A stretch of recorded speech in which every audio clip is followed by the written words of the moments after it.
Assalamualaikum warahmatullahi wabarakatuh. Alhamdulillahilladzi arsala rasulahu bil huda wa dinil haq liyudhhirahu 'alad dini kulli wa kafa billahi syahida. Asyhadu an la ilaha illallah wahdahu la syarika lah wa asyhadu anna sayyidana wa nabiyyana Muhammadan abduhu wa rasuluh la nabiyya ba'dah. Allahumma salli wa sallim ala sayyidina Muhammad wa ala alihi wa sahbihi ajma'in. Subhanaka la ilma lana illa ma 'allamtana innaka antal alimul hakim. Bapak Ibu yang baik, baik yang ada di masjid maupun yang menyimak di rumahnya masing-masing. Alhamdulillah, puji syukur marilah senantiasa kita panjatkan kehadirat Allah Subhanahu wa taala. Allah senantiasa mengkaruniakan kenikmatan kepada kita, nikmat kita bisa melaksanakan sholat maghrib berjamaah, nikmat kita bisa bersilaturahim, nikmat kita bisa thalabul ilmi. Mudah-mudahan segala karunia nikmat yang Allah berikan kepada kita diberikan untuk bisa mensyukuri nikmat-nikmat tersebut. Salawat serta salam semoga senantiasa Allah limpah curahkan kepada junjungan kita Habibana wa Sayyidana Muhammadan sallallahu alaihi wasallam beserta keluarganya, para sahabatnya dan juga para pengikutnya.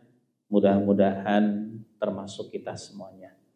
Bapak Ibu yang baik, Allah Subhanahu wa taala menciptakan jin dan manusia dengan memberikan tugas satu, yaitu untuk beribadah. Ini Allah jelaskan di dalam Al-Quran surat Ad-Dariyat, wa ma khalaqtul jinna wal insa illa liya'budun. Tidaklah sekali-kali aku ciptakan jin dan manusia kecuali hanya untuk beribadah. Wa ma khalaqtul jinna wal insa wa ba'asa jami'ar rasul ila ghayatis samiyah. Ya ibadati wahdi duna man siwa. Jadi Allah mengutus para rasul untuk memberikan penjelasan kepada manusia bahwa Allah memberikan tugas satu di dunia ini hanya untuk beribadah. Jadi tugas Rasul memang memperkenalkan Allah, sehingga ilmu yang pertama kali harus kita pelajari adalah ilmu mengenal Allah. Awwalu wajibin 'alal insani ma'rifatun ilahin bistiqani. Jadi ilmu yang pertama kali harus kita kaji, harus kita pelajari adalah ilmu mengenal Allah. Ketika kita membangun satu bangunan, masjid Nurul Jamil ini misalkan, maka yang pertama kali dirancang adalah pondasinya. Yang kedua apa? Tiangnya. Yang ketiga atapnya. Kita bangun rumah pun demikian, pondasinya diperhitungkan, apalagi ketika posisi tanahnya itu tidak stabil, miring, pasti pondasinya dirancang sedemikian rupa supaya apa? Supaya rumah kita, masjid ini kokoh, kuat. Nah, pondasi itu adalah tauhid, akidah, keyakinan kepada Allah Subhanahu wa taala. Kalau pondasinya kokoh, pondasinya kuat, maka insya Allah bangunan tersebut akan kokoh dan kuat. Tapi kalau pondasinya rapuh, maka bangunan tersebut akan mudah roboh. Nah, Allah mengutus para rasul dengan memberikan tugas, yaitu memperkenalkan Allah Subhanahu wa taala. Makanya ayatnya wa ma khalaqul jinna wal insa illa liya'budun allati khalaqal jinna wal insa laha wa ba'atsa jama'ar rasul yad'una ilaiha wa hiya ibadatu. Jadi setelah diperkenalkan Allah, diperintahkan untuk memperkenalkan Allah, kemudian diberikan tugas untuk memandu, membimbing bagaimana cara ibadah yang benar kepada Allah Subhanahu wa taala. Itulah tugas para rasul. Nah, oleh karena itu kalau kita berbicara tentang ibadah, ibadah itu ada ibadah muakkad, ada ibadah ghairu muakkad. Muncul ya. Ada ibadah muakkad, ada ibadah ghairu muakkad.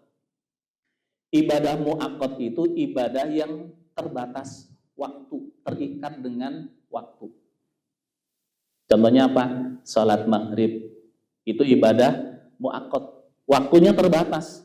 Ketika nanti sudah masuk waktu isya, maka sudah tidak bisa melaksanakan salat maghrib lagi, kecuali yang kondisi misalkan seorang safar, nanti sholatnya di jamak terkecuali. Apalagi saum Ramadan itu ibadah muakkad. Ya, ketika bulan Ramadan sudah lewat, sudah selesai, kecuali yang memang ada udzur syar'i di bulan Ramadan sehingga harus membayar di bulan yang lainnya. Tapi Ramadannya sudah selesai saat itu. Apalagi haji.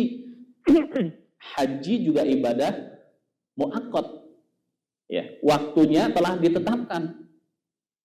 Kan kalau haji itu sebenarnya ibadah intinya dari mulai kalau kita ngambil tarwiyah tanggal 8 Dzulhijjah ya, 9, 10, 11, 12, kalau ngambil nafar awal, kalau disempurnakan nafar sani berarti sampai 13. 8, 9, 10, 11, 12, 13. Ibadah inti haji itu hanya 6 hari. Tapi kenapa Pak Haji kemarin kok lama banget? Sampai 40. Berapa Pak Haji kemarin kita? 43 hari. Ya, karena pesawatnya harus ngangkut yang lain terlebih dahulu, baru giliran kita diangkut pulang ke Indonesia. Tapi ibadah inti kita haji hanya 6 hari. Kalau misalkan tidak ngambil nafar, tidak mengambil nafar sani, berarti sampai tanggal 12 hanya 5 hari. Kalau tidak ngambil tarwiyah tanggal 8 Dzulhijjah, karena berangkatnya langsung tanggal 9 Dzulhijjah, berarti hanya 4 hari. Ya, hanya 4 hari hajinya. Yaitu 9, 10, 11, 12. Kan ada tarwiyahnya tanggal 8, kemudian tanggal 13-nya itu nafar sani 16. Jadi 4 hari, 5 hari, ataupun maksimal 6 hari. Itu ibadah haji. Kalau kita sekarang ke sana, ke Arafah, sepi. Jadi tidak bisa misalkan, yuk mumpung di Arafah sepi, kita ke Arafah. Kan, ya. Wukuf di Arafah. Kemudian malamnya kita mabit di Musdalifah. Kemudian tengah malam, setelah tengah malam lebih, berangkat ke Mina. Ya. Kemudian lanjutkan dengan melempar Jumratul Aqobah. Tetap walaupun melakukan rangkaian itu tidak disebut haji. Kenapa? Ibadahnya ibadah muakkad. Sudah ditetapkan waktunya. Ada ibadah yang ghairu muakkad. Ibadah yang waktunya itu tidak ditetapkan oleh Allah Subhanahu wa taala. Apa itu? Thalabul ilmi. Menuntut ilmu. Makanya utlubul ilma minal mahdi ilal lahdi. Tuntutlah ilmu dari mulai ayunan sampai liang lahat, tidak terbatas waktu. Ya, kapan saja. Sehingga Rasul menyampaikan man kharaja minal baiti li thalabul ilmi fa huwa fi sabilillah hatta yarji'a. Barang siapa yang keluar dari rumah dalam rangka menuntut ilmu Allah, fa huwa fi sabilillah, maka dicatat oleh Allah sebagai orang yang sedang jihad di jalan Allah hatta yarji'a, sampai pulang kembali ke rumah. Luar biasa. Dari kita meninggalkan rumah, ini kalau saya terapkan, suara jelas nggak ya? Cek, harus dekat. Jadi dari mulai kita meninggalkan rumah sampai nanti pulang kembali ke rumah, kita dicatat sebagai orang yang sedang jihad di jalan Allah. Kalau di Palestina, saudara-saudara kita di Palestina, ya, mereka jihad dengan senjata. Resikonya apa? Tertembak, terbunuh. Kalau kita resikonya apa? Ngantuk. Benar kan ya? Coba nonton TV, gosip. Kadang-kadang ngantuknya hilang. Tapi giliran di TV ada pengajian, ngantuk. Kenapa? Karena memang setan kerjaannya gitu, nggak punya kerjaan lain. Kalau kita kerjaannya banyak, ya kita, ya kerjaannya banyak. Setan nggak punya kerjaan kecuali apa? Menggoda manusia. Kerjanya begitu, ya. Ini aja tadi habis sholat maghrib, ya. Tadi berapa baris? Dari sekian banyak yang sholat maghrib berjamaah, ternyata tidak semuanya kuat untuk melanjutkan ikut kajian, ya. Dan ternyata bukan hanya di masjid ini saja, di beberapa masjid juga mengalami hal yang sama. Kalau kami di pesantren kajian badamir sama, kecuali yang malam Jumat biasanya yang hadir lebih banyak, bisa sampai 2.000, 3.000 yang hadir. Tapi kalau malam biasa seperti ini, ya karena santri punya aktivitas masing-masing, di aula ada kegiatan pengajian masing-masing, sehingga di masjid yang hadir ya paling tetangga, kemudian jamaah yang lewat ikut kajian dan sebagainya. Tapi cenderung tidak betah, ya. Nih kita duduk begini, coba kalau nonton sepak bola kakinya gini tetap aja sampai 90 berapa sih? 90 menit kuat. Tapi giliran ngaji begini, Pak. Sudah berapa kali berubah kakinya kan begitu. Kenapa? Setan tidak suka dengan kita ngaji seperti ini. Siapa setan yang sekarang sedang menggoda kita? Adalah namanya Dasim.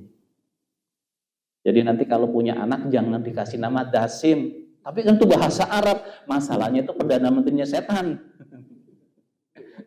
Jadi setan di bawah kepemimpinan Dasim, kerjanya apa? Menggoda orang yang sedang ngaji. Bagaimana cara supaya ketika sedang ngaji itu tadi di rumah nggak ngantuk, tapi begitu sampai di masjid langsung begitu ustaznya Bismillahirrahmanirrahim langsung Bismikallahumma ahya wa amut kan gitu. Langsung ngantuk kan gitu. Kenapa? Setan menggoda kita. Tapi saat sekarang ini juga malaikat sedang menaungi kita. Dan salah satu malaikat yang hadir di majelis ilmu, saya baca dalam kitab Riyadhul Badi'ah, ya, itu adalah malaikat Jibril.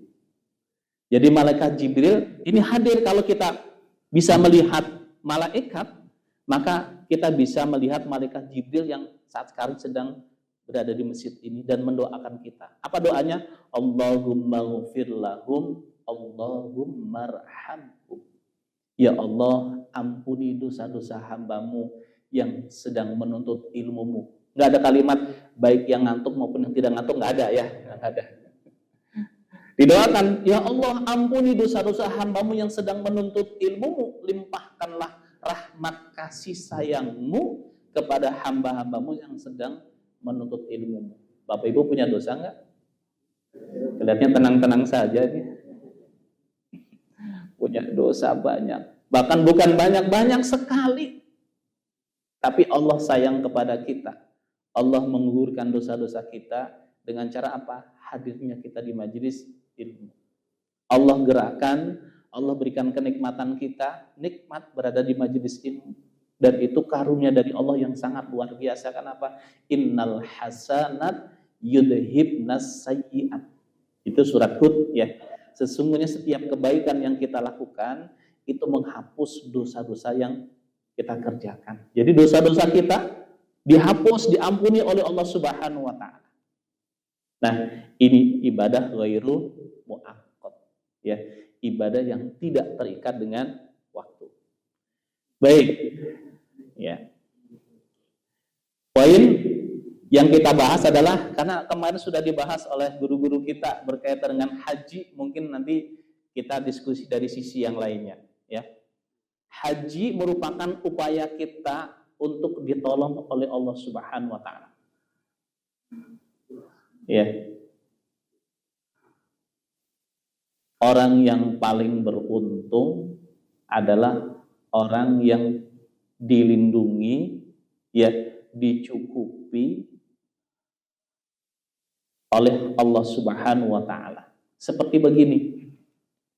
Ada seorang anak ketemu misalkan di Taman Mini. Dik, kesini sama siapa, Dik? Sama bapak. Terus sekarang bapak mau di mana? Ada di sana. Kamu nggak takut? Kenapa harus takut? Nanti kalau ada orang yang mau mencelakai kamu gimana? Kan ada bapak saya. Jadi anak itu tenang, kenapa? Ada yang melindungi itu orang tuanya. Dek, bawa bekal enggak? Enggak. Terus nanti kalau kamu lapar gimana? Kan ada ibu bawa makanan yang banyak. Anak itu tidak galau walaupun tidak bawa makanan. Kenapa? Tahu ibunya bawa makanan banyak. Terus nanti kalau ke sana kamu nggak tahu jalan pulang gimana? Tenang aja. Kan ini ada handphone, tinggal telepon aja ke ibu saya. Jadi anak itu tenang, santai, tidak takut, ya. Kenapa? Karena merasa dilindungi oleh orang tuanya, oleh bapaknya, oleh ibunya. Nah, kalau kita merasa dilindungi oleh Allah, ya, dicukupi oleh Allah, maka buahnya apa? Tenang menghadapi hidup. Wa nafsi wa ma kullu nafsin dha'iqatul maut wa nabluukum bisyarri wal khairi fitnah. Setiap kita akan mati dan setiap kita akan diuji oleh Allah dengan dua hal, bisyarri wal khairi, dengan ujian yang tidak sesuai dengan keinginan kita dan ujian yang sesuai dengan keinginan kita. Kalau bahasa kita kaya, miskin. Ada yang diuji dengan kekayaannya, ada yang diuji dengan kemiskinannya. Biasanya yang rajin tahajud ketika diuji apa? Ayo. Miskin, ya, gagal. Anaknya nggak diterima di perguruan tinggi negeri yang perguruan yang dia harapkan. Ya. Masih ada kesempatan ikut di berikutnya, mendekatkan diri kepada Allahnya itu lebih. Ingin jadi anggota dewan setiap hari, ya, baca ayat kursi sebanyak-banyaknya. Begitu sudah dapat kursi, ayatnya hilang, tinggal kursinya saja. Banyak orang yang begitu. Cenderung banyak orang yang semakin dekat dengan Allah tatkala diuji dengan sesuatu yang tidak diinginkan. Ada seorang dulu konsultasi ke pesantren. Beliau menyampaikan, Ustaz, saya mau minta cerai ke suami saya. Kenapa? Suami saya itu nggak tanggung jawab. Nggak tanggung jawab gimana? Cerita panjang gitu. Terus ketika suami seperti itu, gimana ibadah ibu? Alhamdulillah Ustaz, saya nggak pernah ketinggalan sholat duha. Bagus.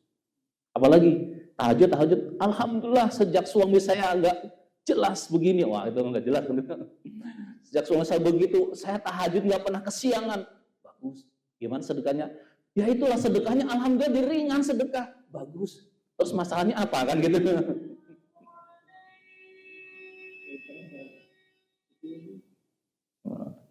Sudah mau selesai. Nah, saya tanya, dulu ketika suami ibu, ya, baik dengan ibu, gimana ibadah ibu? Ya itulah dulu saya memang duha, ya sekeingat, sekehayang gitu. Tahajud, ya kadang seingatnya saja, kadang-kadang sebulan sekali tahajudnya. Sedekah, so, ibu milih yang mana? Ya milih suami saya soleh tapi juga ibadahnya akan begitu. Nah, banyak orang yang justru tatkala diuji dengan yang tidak sesuai dengan keinginannya, mendekat kepada Allahnya lebih. Tentu saja kita serahkan kepada Allah. Karena salah satu bukti sayang cintanya Allah kepada hambanya adalah Allah menguji hambanya. Nah, kembali kepada haji. Jadi ibadah haji ini merupakan upaya kita untuk ditolong oleh Allah Subhanahu wa taala. Bagaimana tidak? Ya. Nih.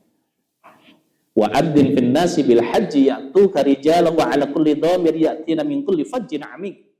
Dan berserulah kepada manusia untuk mengerjakan ibadah haji, niscaya mereka akan datang kepadamu dengan berjalan kaki dan mengendarai unta yang kurus yang datang dari segenap penjuru yang jauh. Pak, kenapa teman-teman kami, saya dengan Pak Eman kemarin menikmati, kenapa? Sudah dibekali ilmunya. Di lapangan di sana yang memang setiap saat mengeluh dan mengeluh, ada tidak? Banyak.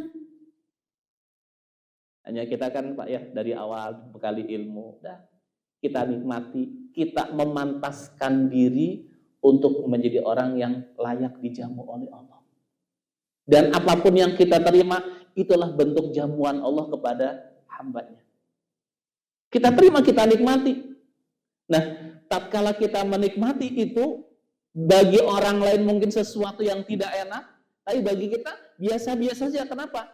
Inilah bentuk sayangnya Allah kepada hambanya. Jadi satu situasi, satu keadaan, yang satu disikapi dengan sikap tauhid, ya, keyakinan kepada Allah, yang satu disikapi dengan sikap emosional. Kenapa? Hal-hal sepele saja, misalkan ngantri di kamar mandi, itu ada yang uring-uringan Pak. Tapi bagi kita, biasa saja, nikmati saja. Kan jarang-jarang ngantri seperti ini, hanya sekarang saja ngantri begitu kan, dinikmati. Rumusnya apa? Menghadapi persoalan hidup, yang pertama adalah siap.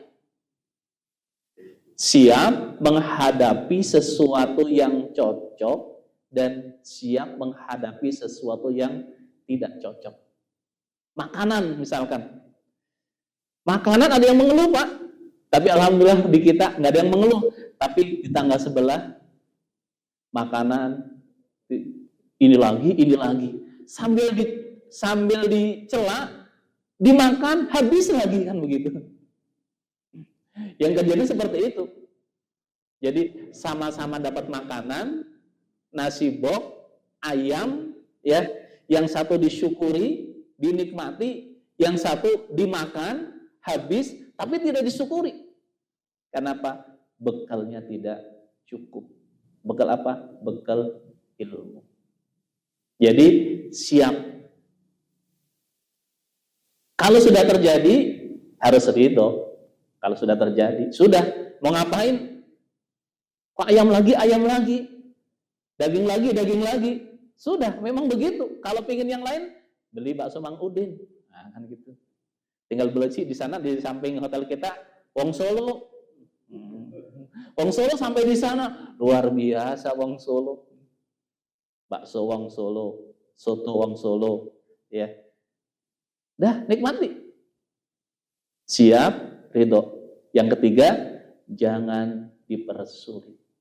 Kadang-kadang kita menghadapi sesuatu yang sederhana, yang menjadi berat apa? Karena dipersulit. Ada orang yang pas mau berangkat ke kantor, cari sepatu, cari kaos kaki, nggak ketemu. Langsung marah ke istrinya, "Mah, kaos kaki papa mana?" Duh, memangnya papa disimpan di mana? Di sini, kemana? Ada di sini dengan sepatunya. Langsung, "Mah, kerjaannya mama apa saja sih? Masa hanya ngurus kaos kaki saja nggak bisa?" Udah, ya, marahin ke istrinya gara-gara kaos kaki nggak ada satu, ya. Gara-gara kaos kaki nggak ada satu, marah-marah ke istrinya sampai apa? Tadi, "Mama kerjaannya apa saja sih? Hanya ngurus kaos kaki 2 saja nggak bisa, ini hilang 1." Padahal kerjaan istri di rumah itu dari mulai mata terbuka sampai mata terpejam itu nggak berhenti, apalagi pun anak kecil. Kan kita merasakan, ya. Saya punya anak 7. Saya punya anak 7, merasakan depan diberesin, belakang berantakan. Pindah belakang diberesin, depan berantakan lagi. Terus seperti itu, nggak habis-habis. Ya, kalau sekarang sudah pada gede-gede ya, sudah gede-gede. Dulu merasakan gitu. Kebayang istri saya di rumah kan itu ngurusin nyuci baju, beres-beres. Kenapa? Kita punya standar harus BRTT, bersih, rapi, tertib, teratur. Tapi tetap karena yang namanya anak-anak kan begitu. Nah, kalau kita sadar, kan enak. Mah, kaos kaki Bapak kok ada tinggal 1? Memangnya disimpan di mana, Pak? Kemarin di sini. Ya, sudahlah, itu yang satu pakai ini aja mindset punya ibu kan gitu. Yang satu kan kaos kakinya kan hitam kan gitu. Yang satu pakai kaos kaki, yang satu pakai mindset. Kan nggak kelihatan kan gitu, sama-sama hitam kan gitu. Beres, sederhanakan. Nah, kita suka mempersulit diri. Ya. Siap, ridho, jangan dipersulit diri. Ya, seperti kalau nasi sudah terlanjur menjadi bubur, sudah tinggal apa? Goreng ayam, kemudian ati ampela. Ya, sudah. Jadi apa? Bubur ayam spesial, sederhanakan. Nah, masalah yang dihadapi kita, ini kalau kita berbicara haji, di sana pun begitu ternyata. Saya mendampingi jamaah haji, dari waktu ke waktu masalahnya ada saja.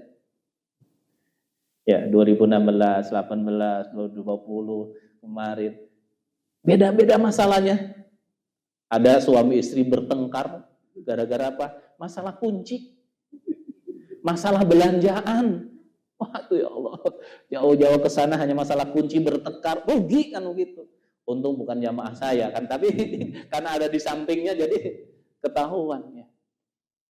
Nah, wa adzin fil nasi bil hajji ya'tunaka rijalan wa ala kulli dhamir yatina min kulli fajjin 'amik. Jadi ketika seseorang tahu apa yang akan didapatkan ketika melaksanakan ibadah haji, sampai ya'tuka rijalan, dia mau berjalan kaki. Ataupun wa ala kulli dhamirin, mengendari unta yang kurus, artinya apa? Memaksakan diri. Ya. Min kulli fajjin 'amik, yang datang dari segenap penjuru yang jauh. Dari Indonesia datang ke sana. Ya. Mau, kenapa? Mendapatkan sesuatu yang sangat luar biasa ketika melaksanakan ibadah haji. Ya. Yang kedua adalah haji sarana dzikir kepada Allah Subhanahu wa taala.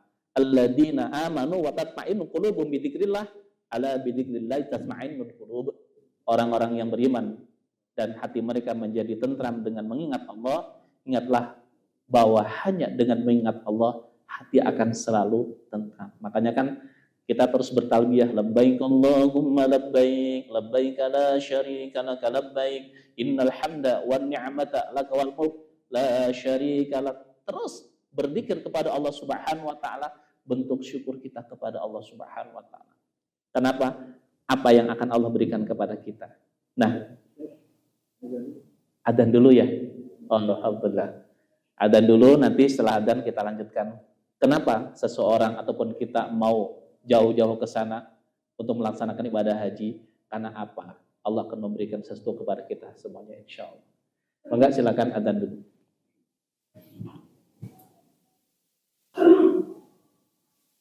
Baik, Bapak Ibu yang baik. Kenapa tadi di Al-Quran disebutkan terkait dengan orang mau berangkat ke tanah suci, jalan kaki, kemudian juga ada yang mengendarai unta yang kurus.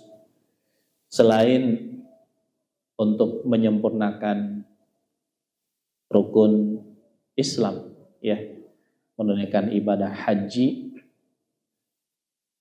Tapi kalau saya melihat orang yang melaksanakan ibadah haji, sebagian mereka juga sudah menunaikan ibadah haji, artinya kewajibannya sudah gugur. Tapi mereka ingin mengulang kembali, bahkan sebagian membayar dengan biaya yang lebih mahal.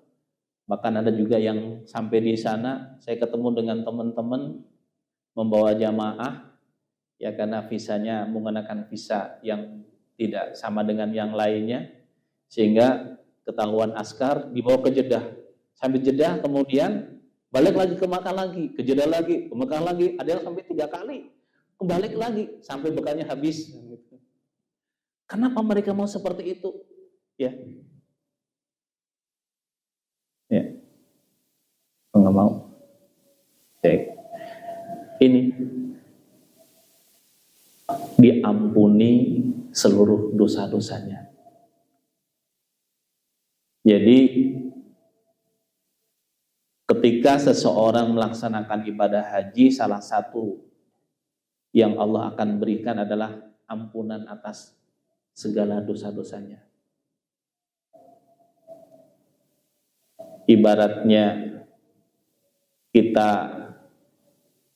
punya rumah yang dindingnya sudah bersih, kemudian setiap kita masuk ke rumah, kita menorehkan ya tinta ke dinding rumah kita. Pasti lama-lama dinding rumah kita penuh dengan coretan. Dan ternyata setiap saat kita lakukan itu, sehingga semakin penuh. Nah, untuk menghapus coretan tadi bisa dengan berbagai macam cara. Satu, pakai tip X. Nah, bisa nggak? Bisa, tapi lama sekali. Ataupun pakai kuas. Bisa, juga lama. Ataupun pakai roll. Bisa, lebih cepat lagi. Tapi ada juga yang pakai teorinya Mr. Bean. Nah, saya pernah nonton Mr. Bean.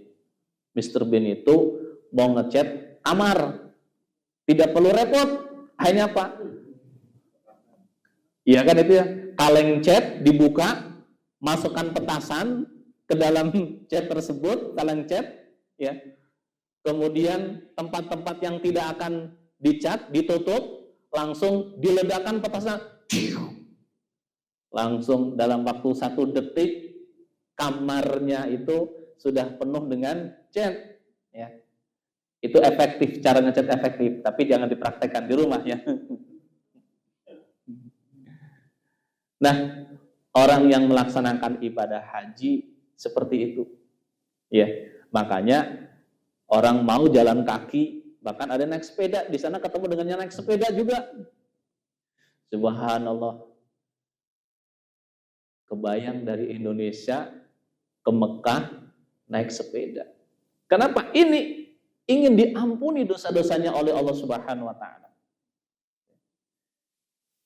Jadi kalau dihitung-hitung antara yang kita dapatkan dengan yang kita keluarkan itu tidak sebanding.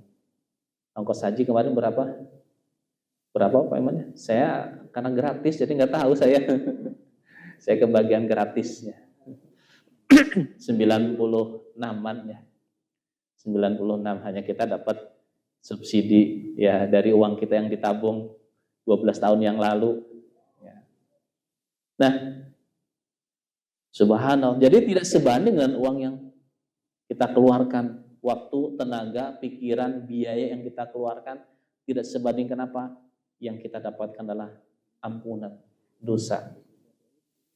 Yang kedua adalah mendapatkan ganjaran surga. Al-hajjul mabrur laisa lahu jazaa'un illal jannah. Haji yang mabrur tidak ada balasan yang pantas diterimanya kecuali hanyalah surganya Allah Subhanahu wa taala. Tapi di sana kan ada, kan ibaratnya pakaian sudah bersih, kalau kotor segera dibersihkan lagi. Kalau kotor dibiarkan, maka ya kotorannya akan semakin banyak lagi seperti sebelumnya. Makanya pulang dari tanah suci ataupun yang mudah-mudahan nanti suatu saat diundang ke tanah suci melaksanakan ibadah haji ataupun ibadah umroh, istiqomah menjaga amaliyah, istiqomah dalam ketaatan kepada Allah Subhanahu wa taala. Harus istiqomah Seperti kita punya pakaian yang bersih, yang putih, kemudian begitu kena kotoran sedikit, langsung bersihkan, dicuci. Terus seperti itu, sehingga sampai akhir hayat kita, dosa-dosa kita sudah diampuni oleh Allah Subhanahu wa Ta'ala. Yang ketiga, biaya yang dikeluarkannya sama dengan fisabilillah. Di surat As-Saff ayat 11 ayat 10 dari ayat 10, ya ayyuhalladzina amanu hal adullukum ala tijaratin tunjikum min adzabin alim tu'minuna billahi wa rasulihi wa tujahiduna fi sabilillahi bi amwalikum wa anfusikum. Hai orang-orang yang beriman, maukah aku tunjukkan kepada kalian satu perniagaan yang keuntungannya kita akan diselamatkan dari panas api neraka. Apa perniagaan yang Allah tawarkan kepada kita? Tu'minuna billahi wa rasulihi wa tujahiduna fi sabilillahi bi amwalikum wa anfusikum. Kita beriman kepada Allah, haji karena beriman kepada Allah, dan Rasul karena itba' ala Rasul, wa tujahiduna fi sabilillahi bi amwalikum wa anfusikum. Kita jihad di jalan Allah dengan harta yang Allah titipkan kepada kita dan juga dengan diri-diri kita. Haji, biaya yang kita keluarkan dicatat sebagai biaya fi sabilillah, berjuang di jalan Allah. Yang keempat, mendapatkan pahala jihad. Bahkan orang yang gugur, orang yang meninggal dunia, kan yang berikutnya adalah jika meninggal dunia termasuk syahid, itu dimulai dari kita berangkat sampai kembali ke rumah. Sehingga ketika misalkan ada orang berangkat ke tanah suci melaksanakan ibadah haji, belum selesai melaksanakan rangkaian ibadah haji, meninggal sebelum wukuf di Arafah, apakah termasuk dalam kategori jihad jalan Allah? Iya, kenapa? Konteks hadisnya adalah man kharaja, keluar dari rumah. Bisa jadi mungkin baru sampai Jakarta dipanggil menghadap Allah. Ataupun mungkin sampai ke Madinah, di Madinah belum melaksanakan rangkaian ibadah haji utamanya, meninggal dunia. Ya, ataupun menjelang wukuf di Arafah meninggal dunia. Kemarin ada jamaah kita yang sakit, saya silaturahim ke rumah sakit, ketemu dengan jamaah yang lainnya, dan ada juga yang di situ meninggal dunia sebelum wukuf di Arafah. Nah, apakah dia masuk dalam kategori fi sabilillah, dia di jalan Allah? Iya. Apakah syahid? Iya. Hanya syahidnya syahid akhirat. Kan ada syahid dunia, ada syahid akhirat, ada syahid dunia akhirat. Syahid dunia, orang yang maju ke medan perang, memerangi musuh Allah, terbunuh, tapi niatnya bukan karena Allah, niatnya karena dunia, supaya punya pangkat, jabatan, dunia. Ya, di dunianya diurus sebagaimana layaknya orang yang mati syahid, tapi nanti di akhirat tidak digabungkan, dikumpulkan dengan para syuhada. Tapi ada juga orang yang syahidnya syahid akhirat. Nah, yang termasuk syahid akhirat adalah orang yang melaksanakan ibadah haji, meninggal dunia, nanti di akhirat dikumpulkan para syuhada. Sehingga ketika meninggal dunia termasuk syahid. Yang keenam, diterima doa untuk diri dan juga untuk orang lain. Jadi ibaratnya kita mengajukan proposal, ya, kalau kita berdoanya di Indonesia seperti kita mengajukan proposal untuk pembangunan masjid tapi dititipkan ke satpam, misalkan. Tapi kalau ke tanah suci kita langsung ketemu dengan direktur ataupun ownernya, makanya doanya pasti berbeda. Ini jaminan-jaminan yang Allah berikan kepada kita sehingga semangat. Dan sekarang waiting list untuk Kota Bandung berapa? 20 tahunan, Pak. Jadi kalau Bapak sekarang daftar usianya 60 tahun, 80 tahun. Yang baru pulang Pak Haji Eman sekarang nanti 10 tahun yang akan datang baru bisa daftar. 20 tahun berikutnya baru bisa berangkat, berarti 30 tahun yang akan datang kan gitu. Secara hitungan matematika. Tapi kalau Allah menghendaki, pasti Allah berikan jalan. Ya, jalan supaya bisa segera berangkat ke tanah suci. Nah, bagaimana agar kita segera diundang oleh Allah ke tanah suci? Satu, perbanyak minta kepada Allah. Ini kalau kita boleh jujur, dalam satu hari berapa kali kita minta kepada Allah untuk bisa berangkat ke tanah suci? Suka lupa, benar ya? Lupa. Padahal Allah suka kepada orang yang banyak minta. Berbeda dengan manusia. Kalau manusia, pagi ketemu pinjam handphone, siang ketemu pinjam handphone lagi, sore ketemu pinjam handphone lagi. Apalagi pinjamnya untuk nelpon. Hari berikutnya ketemu lagi, pinjam lagi. Lama-lama awalnya dikasih pinjaman, lama-lama nggak dikasih pinjaman. Kenapa? Setiap ketemu pinjam lagi, pinjam lagi, pinjam lagi.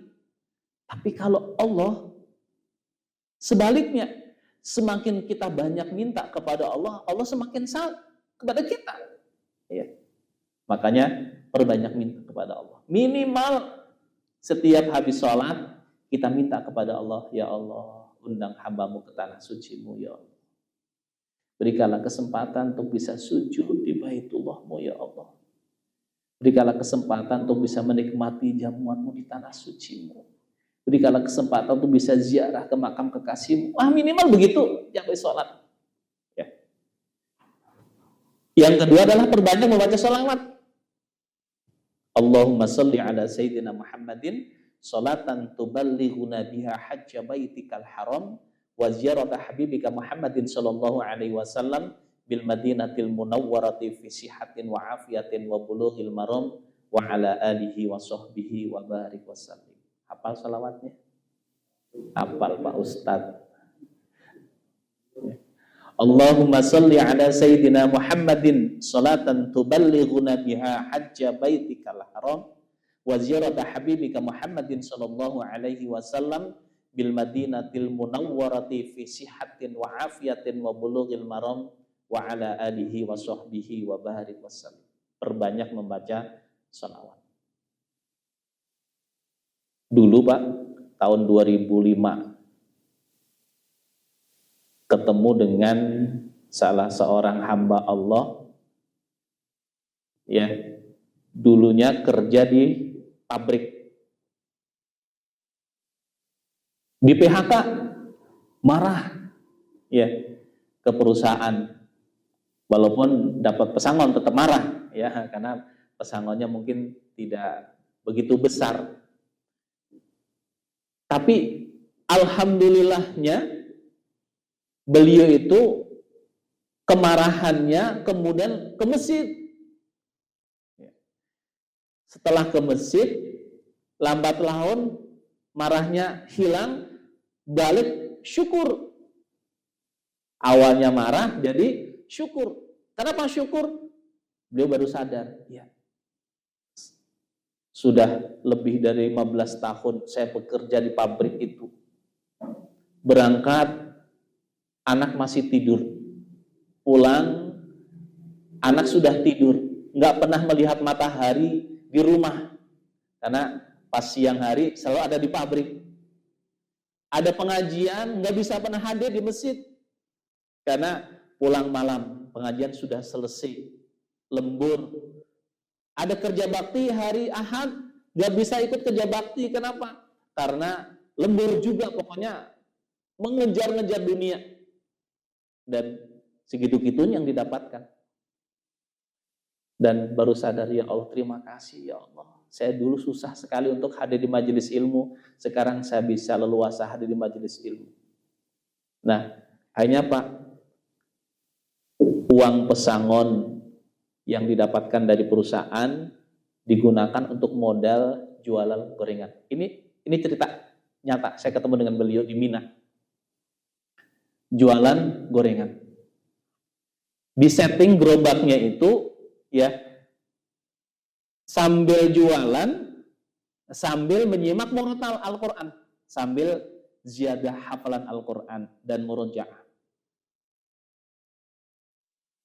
Perbanyak membaca sholawat, sholat berjamaah tidak pernah ditinggalkan. Sedekah setiap hari beliau lakukan. Nah, beliau punya kebiasaan 10 menit sebelum masuk waktu sholat, beliau sudah tinggalkan dagangannya.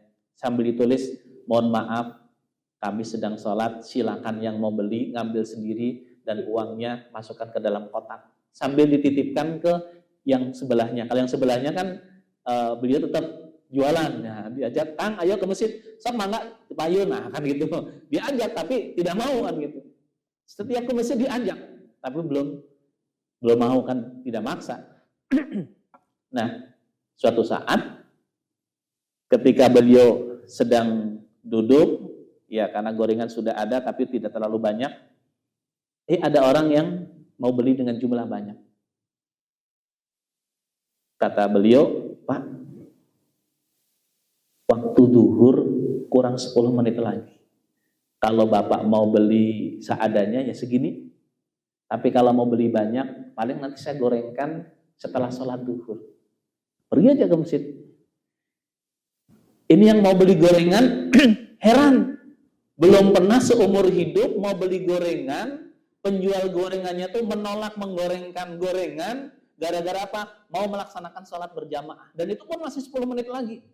Sok pernah begitu ketemu?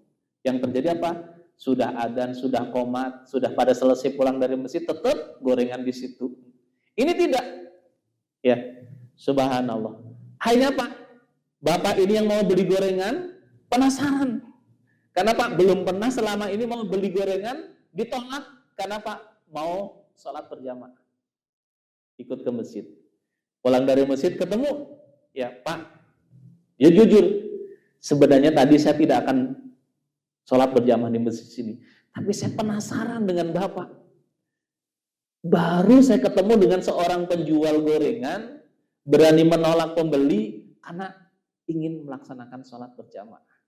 Cerita panjang lebar tentang beliau, dan alhamdulillah dulu itu ketika di PHK begitu marah. Sekarang alhamdulillah syukur. Kenapa? Sekarang jabatannya naik. Dulu waktu di perusahaan beliau seumur-umur 15 tahun jadi staf. Sekarang ketika jualan gorengan beliau menjadi owner, direktur utama, direktur operasional, direktur pemasaran, direktur marketing. Pokoknya seluruh jabatan dirangkap oleh satu orang kan gitu. Jadi direktur utama, pemasaran, owner, direktur marketing, pokoknya jabatannya banyak sekali. Kalau mau bikin nama, kartu nama, bisa mau pakai yang mana, sedang yang dibutuhkan kan gitu. Subhanallah. Nah, sampai di situ berangkat. Hari kedua, ya ini cerita beliau ya kepada saya. Hari kedua sama, ya ditakdirkan oleh Allah 10 menit sebelum adzan belum datang. Kalau hari pertama dibiarkan, karena apa? Bisi beliau bukan orang Islam, karena gitu, jadi nggak diajak. Tapi hari kedua diajak, Pak, 10 menit lagi waktu duhur, yuk kita ke masjid dulu. Diajak ke masjid dan ikut ke masjid. Dan ini juga mau, kenapa? Penasaran, Pak. Penasaran. Sampai ngobrol, Pak, berapa sih keuntungan Bapak jualan gorengan sehingga Bapak begitu yakin? Dan bagaimana cara pengelolaan keuangan Bapak? Disampaikan, Pak, alhamdulillah keuntungannya ya sekian. Terus bagaimana pengaturannya? Sekian persen, pakai persentase, sekian persen untuk sedekah, sekian persen saya tabung untuk biaya pendidikan anak-anak, sekian persen saya tabung, saya ingin berangkat haji, dan seterusnya. Muncul pertanyaan, Pak, kalau boleh tahu berapa tabungan yang Bapak sisihkan untuk haji setiap harinya? Boleh mengatakan kadang 5.000, kadang 10.000, kadang-kadang lebih, tergantung keuntungan hari itu. Beliau tanya, kalau sehari Bapak nabung 5.000, kira-kira berapa tahun Bapak berangkat haji? Apa jawabannya? Pak, yang memerintahkan kita umat Islam untuk berangkat haji itu Allah. Dan saya yakin yang akan memberikan jalan kepada hambanya untuk berangkat haji juga Allah.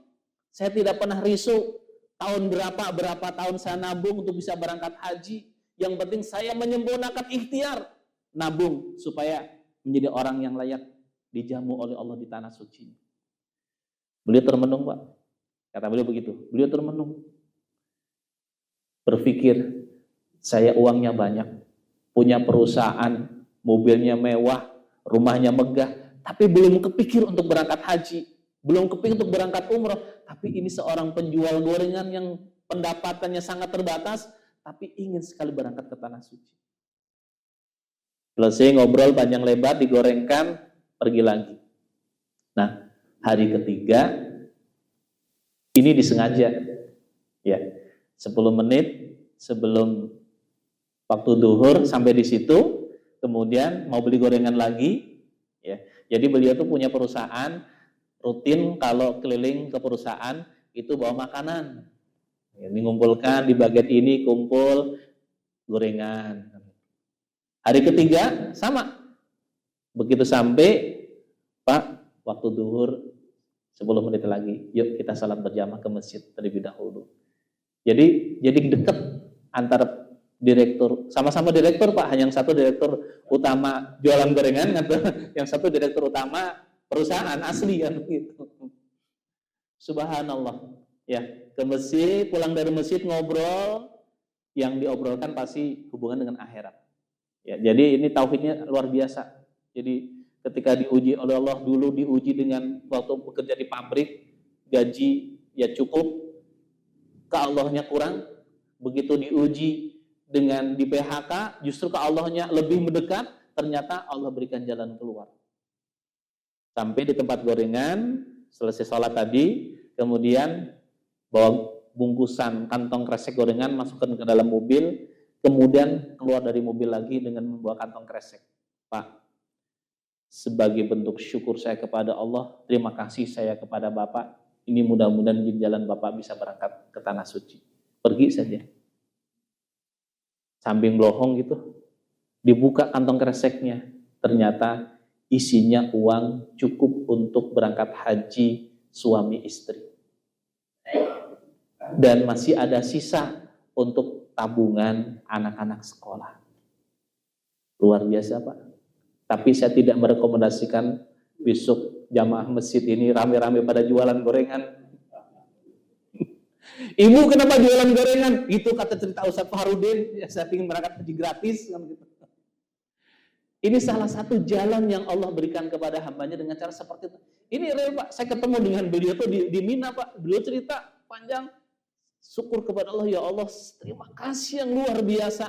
Dan sejak saat itu beliau ngasih uang, nggak pernah ketemu lagi Pak. Ya, nggak pernah ketemu lagi dengan beliau. Dan dulu jualannya tuh di dekat Taman Makam Pahlawan di sini. Di depan situ ada gorengan, dulu jualan di situ. Sekarang sudah tidak jualan gorengan, jadi uang yang dikasihkan oleh yang dulu, sisanya itu dipakai untuk modal yang lainnya, dan beliau mengembangkan usahanya di tempat lain. Ya, tapi dulu pada saat ketemu di Mina, ngobrol dengan beliau di Mina, ternyata sangat luar biasa. Nah, ini salah satu contoh. Amalannya apa? Ini Pak, ternyata beliau setiap hari, setiap saat tidak pernah berhenti minta kepada Allah. Yang kedua adalah memperbanyak membaca sholawat. Yang ketiga, manasik haji. Pelajari, kaji ilmu bagaimana cara melaksanakan ibadah haji yang benar sesuai dengan contoh Rasulullah SAW. Ya, kan kalau kita mau jujur, di rumah kita, buku-buku yang ada di rumah kita, sedikit buku-buku yang mengantarkan kita memahami bagaimana cara ibadah haji yang diajarkan, dicontohkan Rasul. Yang keempat adalah mendoakan orang yang sedang haji. Jadi ketika saudara kita sedang haji, doakan. Dan yang kelima adalah minta didoakan oleh orang yang sedang melaksanakan ibadah haji. Jadi kita mendoakan dan kita minta didoakan. Insya Allah itu menjadi jalan kita diberikan kemudahan oleh Allah Subhanahu wa taala untuk bisa berangkat ke tanah sucinya. Jadi bentuk sayangnya Allah kepada hambanya, ya, salah satunya adalah dengan kita diundang oleh Allah Subhanahu wa taala untuk bisa berangkat ke tanah suci. Baik, Bapak Ibu yang baik, kita kembangkan dengan diskusi. Silakan, barangkali ada yang ditanyakan, boleh kita diskusi apa saja, ya. Tidak harus dengan tentang haji. Intinya adalah kita memataskan diri untuk menjadi orang-orang yang layak dijamu oleh Allah Subhanahu wa taala. Silakan.